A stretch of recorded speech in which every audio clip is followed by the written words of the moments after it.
ভাই আপনার নাম কি? আমার নাম মোহাম্মদ আব্দুর রাজ্জাক। রাজ্জাক। জি ভাই। এখানে কবে থেকে কাজ করতেছেন? 2 দিন হয় আইছি বড় ভাই। 2 দিন থেকে? জি ভাইয়া।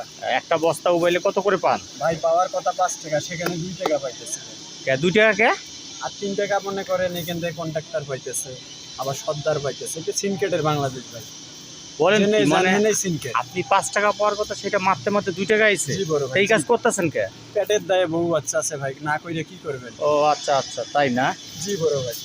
ভাই আপনিও কাজ করেন?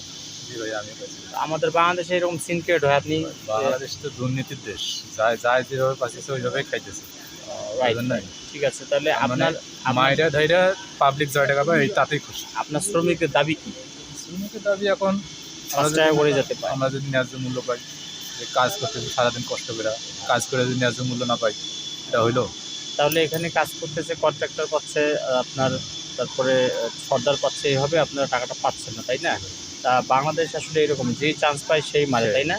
ঠিক আছে, আমি এই ভিডিওটা ইউটিউবে দিচ্ছি, অনেকে এটা দেখবে, দেখার পরে অবশ্যই এই শ্রমিকদের যে এইভাবে মেরে খাচ্ছে রক্ত চুষে, সেই বিষয়টা অবশ্যই মানুষের কাছে আমি তুলে ধরার চেষ্টা করব। ধন্যবাদ।